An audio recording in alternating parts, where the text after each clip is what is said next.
Magandang gabi sa inyo lalo na sa mga tagapakinig at sa lahat ng bumubuo ng Papa Dudut Stories.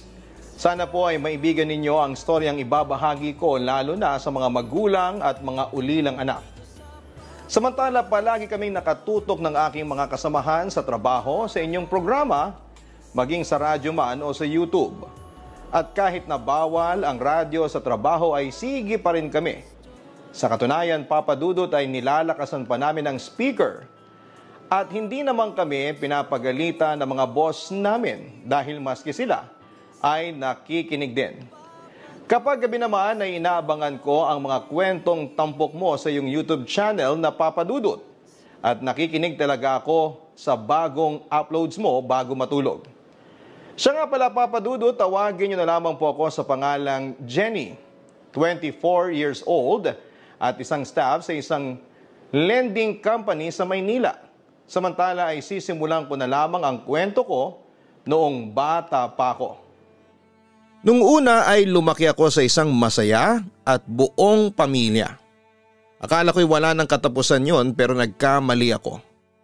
Dahil dumating ang panahon at sinubok ng tadhana ang aming pamilya.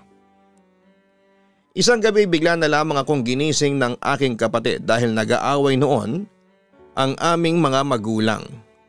At bilang nakakatandang kapatid ay ako lang ang may kakayahang umawat sa kanila. Inay! Itay! Ano pong nangyayari dito? Tanong ko sa aking mga magulang na tumigil sa pagbabangayan nang makita kami ng kapatid ko na palapit sa kanila. Galit namang sumagot si Itay. Bakit ba kayo nandito ni Chico ha? Bumalik nga kayo doon sa kwarto ninyo. Utos niya sa amin. Sumunod naman si Chico at bumalik na sa aming kwarto habang ako ay nananatili lamang. At doon ay nakita ko ang mga gamit na iniimpake ni Itay. Itay, bakit po kayo nag-iimpake ng mga gamit ninyo? Tanong ko sa aking ama. Aalis na ang Itay ninyo. Iiwan na niya tayo. Ang nanay ko na noon nang sumagot habang umiiyak. Itay, bakit naman po? Iiwanan niyo na po kami? Tanong ko sa kanya. Patawarin niyo ako mga anak pero kailangan kong gawin ito. Tanging sagot sa akin ni Itay. Halata sa kanya na pinipigilan niya ang kanyang emosyon. Iwanan mo lang kami dahil nagpapaniwala ka sa mga sulsol ng mga magulang mo? Anong klase kang asawa ha, Badong? Kumpronta ulit ni Inay sa aking ama. Iiwanan kita kasi hindi tayo magkasundo. Palagi na lang tayong nag-aaway. Ayaw ko na ng ganito. Nagsasawa na ako sa ganitong sitwasyon natin. Paliwanag naman ni Itay. Ang sabihin mo, duwag ka lang.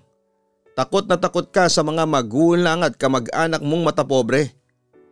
Hindi mo kami kayang ipagtanggol at saka wala kang paninindigan. Diin pa ni Inay. Kung ganun pala bakit ka pa umiiyak dyan? Bakit mo pa ako pinipigilang umalis? Balik ng aking ama. Kasi mahal kita, Badong. Naibulalas ni Inay. Sinikap ko namang gampanan ang lahat ng tungkulin ko sa iyo bilang asawa. Ano pa bang mga kulang dun ha? Bakit po ba ginagawa sa amin ito ng mga anak mo? Napag-isip-isip ko na hindi nagagana pa ang relasyon natin kung palagi tayong ganito. Pwede pa naman nating isalbang relasyon natin kung lalayo tayo sa mga magulang at kamag-anak mo. Suhestyon sana ni Inay pero agad na tumutol si Itay. Hindi ko gagawin yan dahil pamilya ko sila. Wika pa ni Itay. Kami ang pamilya mo, Badong. Oo, maaaring kadugo mo sila pero simula nung nag-asawa ka, kami na ang pamilya mo, hindi na sila. Pagkokorekta ni Inay sa kanya. Huwag na nating pahabain ito. Alis na ako, ang sabi ni Itay pero sinubukan ko siyang pigilan. Nakikiusap po ako, huwag kayong umalis. Mahal na mahal namin kayo. Pagmamakaawa kong sabi sa kanya. Hindi naman kumibo si Itay pero bakas sa mukha niya ang labis na awa sa akin. Hindi nagtagal ay niyakap niya ako at personal na humingi ng tawad sa mga nagawa niyang kasalanan. Magtapat ka nga sa akin. Kaya ka lang ba aalis sa amin dahil lang ba sa pamilya mo? O baka may iba pang mga dahilan? May ipinagpalit ka na ba sa akin? Pagdududa pa ni inay. Wala akong ibang babae, alam mo yan. Pagtatanggi ni itay. Mas makakabuti kung umalis na ako sa bahay na ito. Kasi kung palagi tayong nakikita ng mga anak mo na nag-aaway, makakasira yun sa buhay nila. Paliwanag pa niya. At sa palagay mo hindi rin ba masisira ang buhay ng mga anak mo sa gagawin mong ito? Badong, lalaki ang mga anak mo nang sira ang pamilya natin. Alam mo ba kung ano ang magiging epekto noon kina Jenny at Chico? Ang kwestiyon ni inay. Hindi pa rin ako magkukulang sa pagsustento sa mga anak natin kahit na wala na ako dito. Malungkot niyang sagot kay inay. Hindi sustento ang kailangan ng mga anak mo, kundi pagmamahal at kalinga ng isang ama. Yun ang giniit ni inay sa kanyang asawa pero buo na talaga ang desisyon ni itay na umalis at alam kong wala na kaming magagawa doon. Papadudot naghiwalay ang mga magulang ko dahil sa pressure na nagmula sa matapobreng kamag-anak ng ama ko. Dahil doon ay walang araw at gabing hindi ako umiiyak. Lalo na kapag nakikita ko ang ina ko na umiiyak dahil mahal na mahal niya ang aking ama. Pero sa kasamaang palad ay hindi kami naipaglaban ng aming ama mula sa kanyang mapanghusgang kamag-anak at mas pinili niyang iwanan kami. Sa kabilang banda noong una ay nagpatuloy ang pagsusustento sa amin ng aming ama. Pero sa paglipas ng panahon ay unti-unti rin po itong natigil. Dahil doon ay napilitan ng aking ina na kumilos para sa kinabukasan namin ng kapatid kong si Chico. Inay, totoo po ba na aalis kayo? Tanong ko sa aking ina. Oo anak, sagot niya sa akin. Maghahanap ako ng trabaho sa Maynila anak. Kailangan ko magtrabaho kasi tumigil na ang tatay ninyo sa pagsusustento sa atin. Kung hindi ako kikilos, mamamatay kayo sa gutom. At saka hindi kayo makakapag-aral ni Chico. Hindi ko naman mapigilan ang umiyak. Pero inay, pwede naman kayong magtrabaho dito hindi ba? Hindi sapat ang kikitain ko dito. Mas masusuportahan ko ang pangangailangan ninyo kung doon ako magtatrabaho sa Maynila. Jenny anak, sana'y intindihin mo. Kailangan kong gawin ito para sa inyo. Paliwanag ni inay sa akin. Umagulhol lamang ako noon at niyakap ko ng mahigpit si inay papadudot. Huwag ka nang umiyak Jenny. Babalik pa rin naman ako. Hindi ko kayo kakalimutan at bibisita pa rin ako dito kapag may panahon ako. Pangako. Yon ang naging assurance niya sa akin papadudot. Mamimiss ko po kayo inay. Wika ko sa kanya habang sinusubukan kong magpakatatag. Apo, huwag kayong mag-alala ni Chico. Habang wala ang inay ninyo, ay ako ang mag-aalaga sa inyo. Hindi ko kayo pababayaan. Yun naman ang pangako ng aking lola. Jenny, hindi kayo pababayaan ng lola ninyo. Basta palagi ninyong tatandaan ha. Huwag ninyong bibigyan ng sakit ng ulo ang lola ninyo. Sumunod kayo sa kanya at ikaw Jenny, tulungan mo ang lola mo sa pagpapalaki kay Chico ha. Ikaw ang panganay kaya aasahan kita. Bilin pa niya sa akin. Opo inay, wika ko naman sa kanya. Basta kusit mag-ingat ka dun sa Maynila ha. Kung may panahon ka tumawag ka sa amin para naman hindi mag-alala kami sa'yo. At saka para naman hindi malungkot ang mga anak mong iiwanan. Paalala naman ni Lola sa aking ina. Huwag po kayong mag-alala doon nay. Hindi ko po kakalimutang tumawag o dumalaw dito kapag may oras ako. Pangako niya sa amin. Inay, wala na po ba talagang pag-asa na mabuo ulit ang pamilya natin? Tanong ko noon sa kanya bago siya tuluyang umalis. Hindi ko alam anak. Hindi ko masasabi kung mabubuo ulit ang pamilya natin o hindi. Ang ama mo ay ayaw na niya talaga sa atin. Hindi na niya tayo mahal. Huwag na nating ipilit ang mga sarili natin sa kanya. Magiging kawawa lang tayo. Siguro anak ay isipin na lang natin kung paano tayo mabubuhay. Paliwanag ni inay sa akin. Nalungkot naman ako sa sinabi ni inay. Pero hindi pa rin nawawala sa puso ko ang pagbabaka sakali na bumalik sa amin si itay. Jenny, mabubuhay kayo nang wala ang ama ninyo. Wika naman ni Lola sa akin. Oo, hindi namin inaalis sa inyo na mahalin ninyo ang ama ninyo pero huwag na kayong umasa na babalik pa siya sa inyo. Masasaktan lang kayo ha?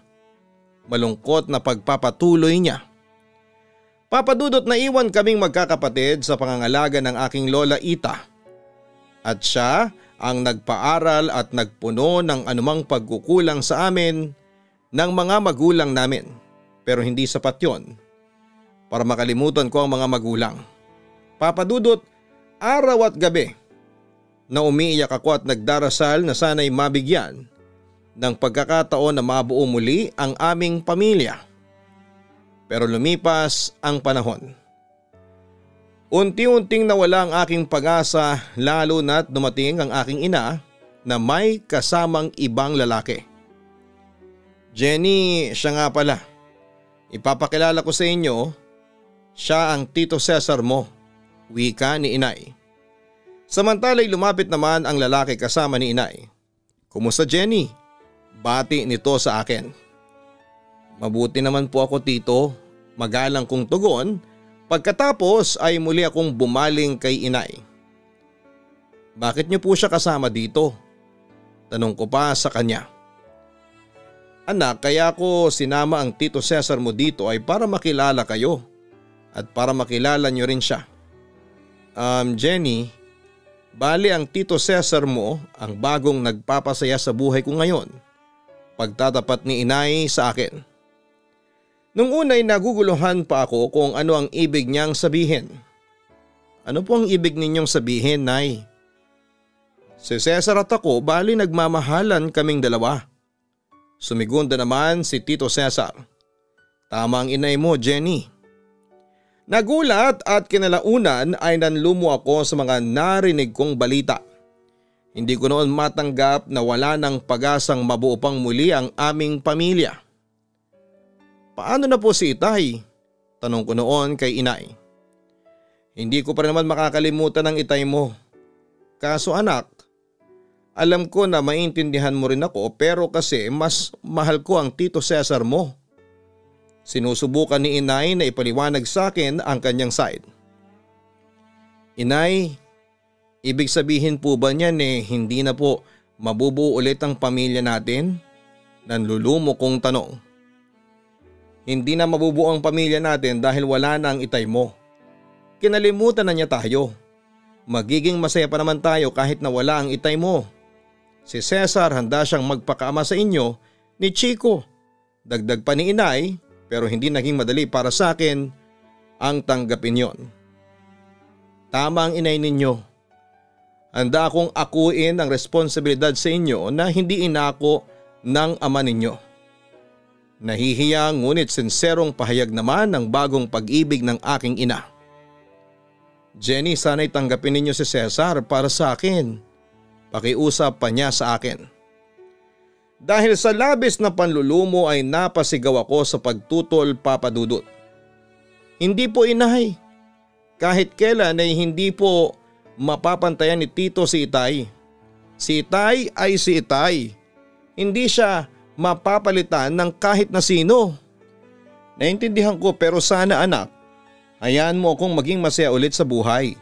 Tila nagmamakaawa na si inay sa akin noon.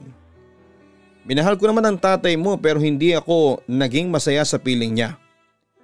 Jenny, kay Cesar ko naramdaman yung kasiyahang hindi ko naramdaman dati sa ama mo. Anak, alam ko masyado ka pang bata para maintindihan ang lahat pero sana'y subukan mong maging masaya para sa akin. Nagsalita naman si Tito Cesar para suportahan ang sinabi sa akin ni inay. Jenny, hindi ko naman hinahangad na mapalitan ang ama ninyo sa mga puso ninyo. Pero sana'y tanggapin ninyo ako para sa inay ninyo. Mahal na mahal ko ang inay ninyo at handa kong ibigay sa kanya ang lahat ng hindi na ibigay ng pagmamahal ni Badong sa kanya.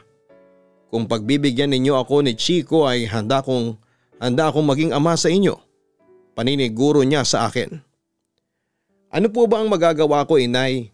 Wala naman po, hindi ba? Kahit na tumutol pa po ako ay hindi nyo rin naman po ako pakikinggan. Sige po, inay, gawin ninyo kung saan po kayo magiging masaya. Susuportahan ko na lang po kayo. Ang sabi ko na lamang sa kanya kahit nalabag sa aking kalooban ang muling pag-ibig ni inay. Papa Dudut, hindi ko matago ang sobrang pagkadismaya sa nakita ko, pero wala akong magawa noon kundi ang tanggapin na lamang ang nakikita ko. Pero syempre masakit yon sa akin at nawala ang aking pag-asa na mabubuo ulit kami. Papa Dudut, sinubukan ko naman at tanggapin ang bagong asawa ng aking ina, pero hindi ko talaga kaya. Dahil doon ay nagpasya na lamang ako na mamalagi na lamang sa poder ni Lola. Oo, masakit sa akin ang lahat pero wala talaga akong choice kundi tanggapin ang lahat. Siguro ay talagang nakatadhana talaga na lumaki kami ni Chico sa isang sirang pamilya. Papa Dudut, lumipas ang maraming buwan at taon ay naging masaya naman si inay sa piling ng kanyang bagong asawa. At dahil sa hindi sila kasal ni itay kaya nagawa ni inay na magpakasal sa bago niyang lalaki. Hindi nga naglaon ay nabuntis si inay. Siyempre masaya sila sa mga nangyari pero ako hindi. Mas nawala ang pag-asa kong mabubuo ulit ang pamilya ko. Alam niyo po ba, Lola? Naiinggit ako sa mga kaklase ko kapag nakikita kong buo ang pamilya nila. Buti pa sila may yumayakap sa kanila. May bumabati sa kanila kapag mataas ang nakukuha nilang grades. Buti pa sila may mga magulang na handang manood at sumuporta sa kanila tuwing foundation day. Buti pa sila may mga magulang na nagtatanggol po sa kanila kahit may umaaway. Sa totoo lang, Lola, palagi po akong umiiyak at nag-aabang sa pagbabalik nila. Kwento ko noon sa aking lola habang nagdurugo ang aking puso deep inside. Bakit apo? Hindi ko ba nagagawa ang mga yon ng mas maayos? Concern niyang tanong sa akin. Nagagawa naman po kaso Lola, iba pa rin po kasi yung mga magulang. Pagtatapat ko. Medyo nasakta naman si Lola sa sinabi ko at huli na nang napansin ko yon. Hindi pa ba ako magulang sa paningin mo, Jenny? Apo? Halos buong buhay ko ay nilaan ko na sa pag-aalaga sa inyo ni Chico.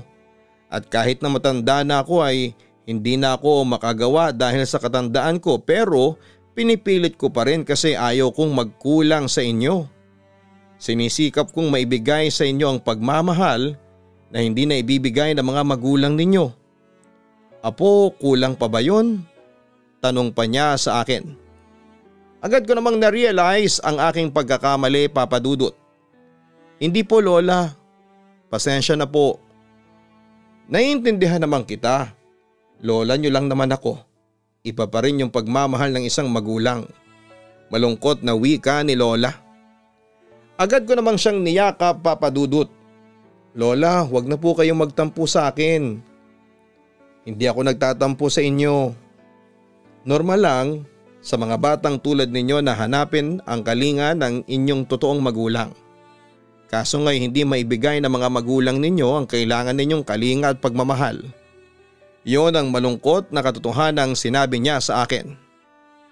Pero Lola, gusto ko lang pong malaman ninyo na proud po ako sa inyo. Nagpapasalamat po ako sa inyo kasi palagi po kayong nandyan sa tabi namin ni Chico. Kayo po ang kasakasama ko sa bawat tagumpay na nakukuha ko po sa eskwelahan. Wika ko naman nang sa ganon ay mawala ang lungkot ni Lola. Kung alam mo lang kung gaano kita pinagmamalaki, Apo. Wika niya tapos ay napangiti na siya sa akin. Pero Apo, ganon pa man huwag pa rin kayong magtatanim ng sama ng loob sa mga magulang ninyo, ha? Nakaramdam ako ng labis na kalungkutan nang sabihin niya yon. Ewan ko po, Lola, kung magagawa ko po yan. Ang totoo po niyan ay gusto ko pong hanapin si Itay. Marami po akong isusumbat sa kanya. May hinanakit kong sabi. Apo, huwag ganyan. ama mo pa rin siya kahit na ano ang mangyari. Paalala sa akin ni Lola. Pasensya na po Lola, wika ko bago huminga ng malalim. Kaya nga po palagi kong ipinagdarasal sa Diyos na sana'y pahabain pa niya ang buhay ko para masubaybayan ko ang paglaki ninyo. Gusto kong makita ko kayong dalawa ni Chico hanggang sa magkaroon kayo ng kanya-kanyang pamilya. Sabi pa sa akin ni Lola. Muli kong niyakap ang aking lola at nagpasalamat ako sa Diyos dahil binigyan pa rin niya kami ng isang mabuting guardian na katulad ng aking lola. Papadudot iginapang kami ni Lola para makapag-aral at kahit sobrang hirap sa buhay ay gumawa siya ng paraan para mabuhay niya kami. Nanahi at gumagawa ng mga handicraft bag tapos ay nananahi rin siya ng mga damit. Samantala'y ginagawa ko naman ang lahat para may pagkakitaan ako. Nagtinda ng kung ano-anong pagkain sa school tulad ng mani, yema at iba pa. Pero papadudot kasabay noon ang panlalait ng mga kaklase ko na kesyo wala akong magulang. Tinis ko na lamang yon at hindi pa rin ako tumigil na umasa na isang araw matutupad din ang hiling ko. Kaso sa paglipas ng panahon ay unti-unting humina ang loob ko at minsan ay naisip ko na lamang na magpakamatay. Lola, umiiyak kong tawag sa kanya. Lumapit naman siya kaagad sa akin at inalo ako. Nagtatampo ka ba sa akin kasi hindi ako nakapunta sa graduation mo? Patawarin mo ako apo ha. Masyado kasi akong abala sa pagtapos sa pananahin ng mga togang pinagawa sa akin ni Mang Itoy. Minamadali niya kasi ako. Nakapangako naman ako kaya inuna ko muna yon. Ang inay mo naman hindi rin makakapunta kasi naglilihi siya. Masama ang pakiramdam niya. Jenny, pasensya ka na talaga. Huwag kang mag-alala at sa susunod na graduation mo ay sinisigurado ko sa iyo na makakadalo na ako. Senserong paumanhin niya sa akin. Nga pala, ito ba yung mga medalya mo? Binabati kita apo at pinagmamalaki kita. Agad ko namang pinahid ang luha sa aking mga mata. Alam niyo po Lola, hindi po mahalaga sa akin kung ilang medalya ang matanggap ko. Ang mahalaga ay maging proud kayo sa akin, ang sabi ko sa kanya. Proud naman ako sa iyo hindi ba? Ang wika ni Lola. Kaso si inay, pinagmamalaki din po ba niya ako? Iyon naman ang tanong kong walang kasiguraduhan kung may sagot. Apo, alam ko na ipinagmamalaki ka ng inay mo sa mga nakamit mong tagumpay. Pampalubag loob na wika ni Lola sa akin.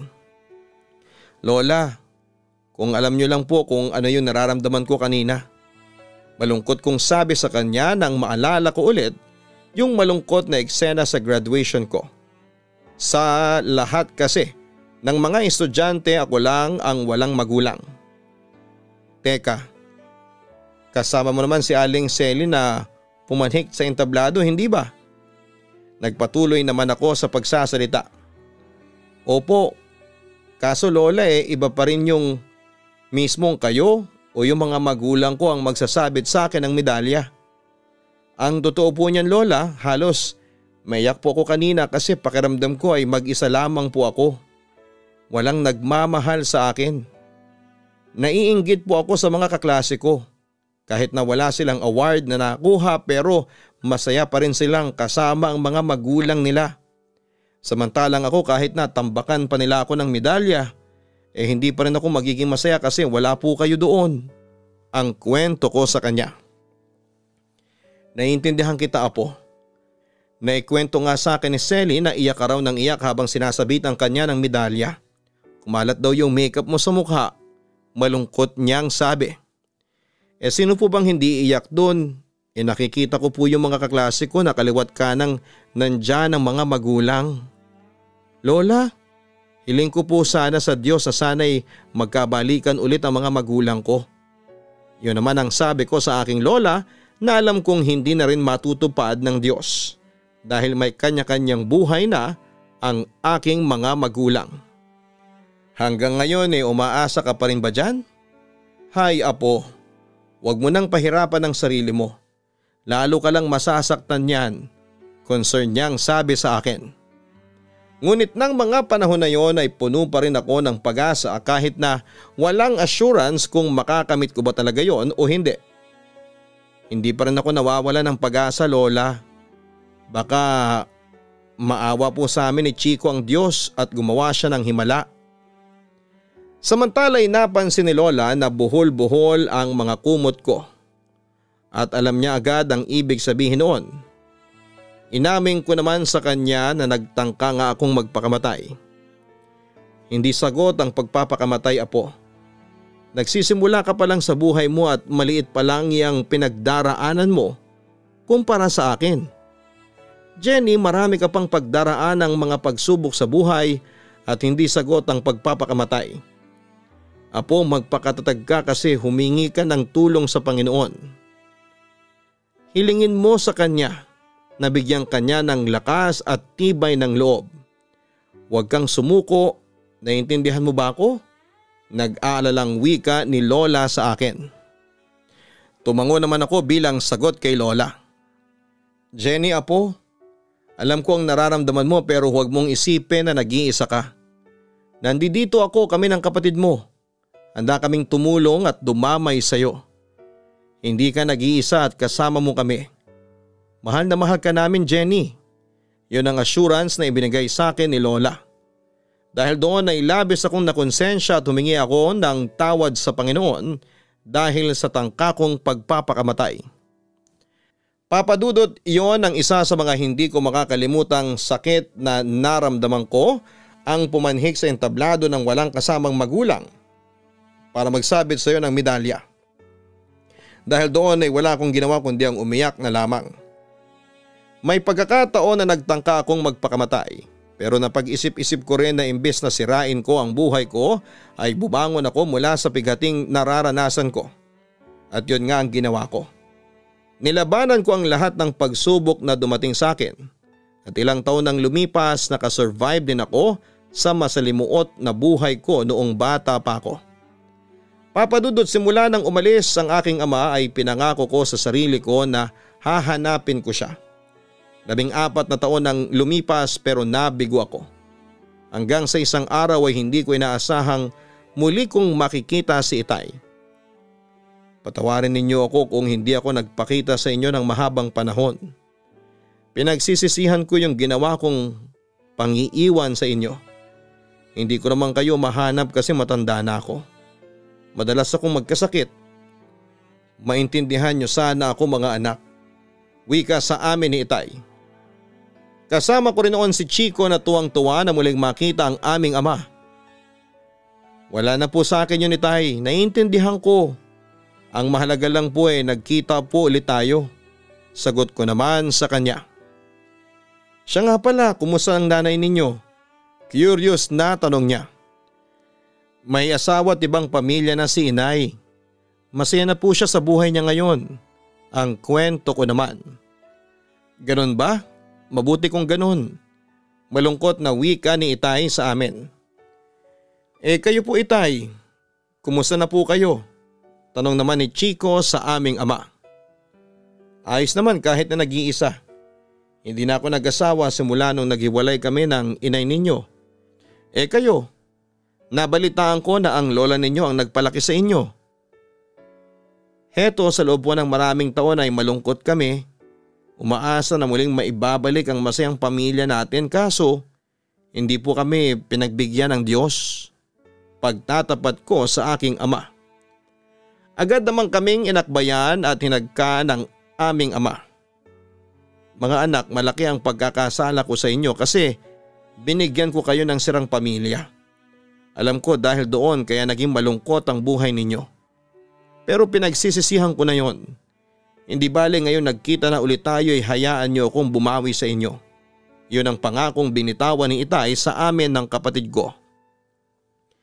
Papadudot, pagkatapos noon ay naging okay naman ang lahat. Bagamat ayaw tanggapin si Chico ng mga kamag-anak ni Itay dahil nga sa bata pa ito noong iwan nito. Pero kinalaunan ay natanggap din kaming dalawa. Tumira kami sa bahay ng Itay ko pero hindi rin nagtagal dahil sa samud-saring parinig ng mga pinsang ko na naghahabol daw ako kay Itay kaya minabuti ko nang tumayo ako sa sarili kong mga paa. Papa Dudut, umalis ako doon at naghanap ulit ng trabaho at bahay na matutuluyan at sa awa ng Diyos ay sinuwerte ako. Nakahanap ako ng trabaho at naramdaman ko kung paano magkaroon ng pamilya at maging masaya kasama ang amo at mga kasamahan ko. Pero Papa Dudut, hindi po ako tumigil na mangarap na sana'y mabigyan ng pagkakataong mabuo kami kahit na mukhang imposible. Ang maramdaman ko na meron akong tinatawag na pamilya. Oo nga, may ibang taong nandyan para damayan ako pero iba pa rin sa pakiramdam. Ang maramdaman ng tunay na pag-aaruga galing sa mga magulang. Hanggang ngayon, umaasa pa rin ako. Papa Dudut, hanggang dito na lamang ang aking kwento. Sana'y mapili po ninyong i-ere ito at maging gabay na rin sa inyong tagapakinig, lalo na sa mga magulang at sa mga magiging magulang pa lamang na ang anak ay siyang lubos na nagdudusa sa lahat ng mga problema ng pamilya. God bless and more power to your station. Thank you in advance at lubos na nagpapasalamat, Jenny. Alam mo Jenny, ang pagmamahalan ang pinakapundasyon ng masayang pamilya. Mawala yon ay siguradong masisira ang lahat ng mga ala-alang pinaghirapang buuin ng bawat kasapi ng pamilya. Ganun pa man, kung ikaw ay lumaki sa isang broken family ay hindi pa rin huli ang lahat para bumangon mula sa pagsubok na kinakaharap ninyo. Hindi ka pinanganak para magdusa habang buhay dahil ibibigay sa iyo ng Diyos ang mga taong pwedeng tumulong, magmalasakit at magmahal sa iyo. Tulad na lamang yung nangyari kina Jenny at kay Chico.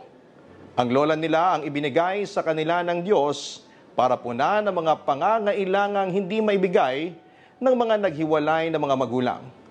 Basta mga ka-online, manatili pa rin tayong positive sa buhay kahit na nagmula tayo sa isang broken family. Tandaan natin na tumulong kung kinakailangan sa muling pagbuo at paghilom ng nawasak na pamilya. Pero kung hindi na talaga kayang buuin, huwag mawala ng pag-asa at magpatuloy lamang sa buhay. At isabuhay mo ang mga aral na natutunan mo sa loob ng isang broken family nang sa ganoon ay hindi mangyari ito sa pamilyang balak mong itayo. Maraming salamat sa iyo, Jenny, sa pagbabahagi mo ng iyong kwentong tungkol sa pamilya. God bless and more power sa iyo. Huwag kalimutan na mag-like, share, and subscribe sa lahat po ng mga nakatutok sa Papa Dudut YouTube channel. Maraming salamat po sa inyong lahat. Ang buhay ay mahiwaga, laging may lungkot at saya. Sa Papa Dudut Stories, laging may karamay ka.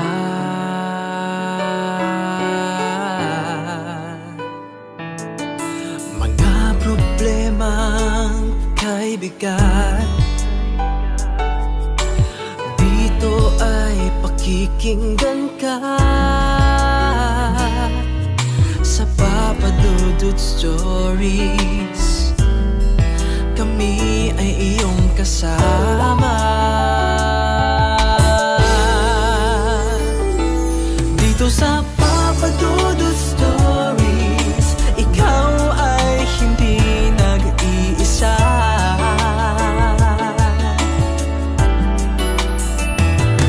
Dito sa Papa Dudut Stories, may nagmamahal sa'yo.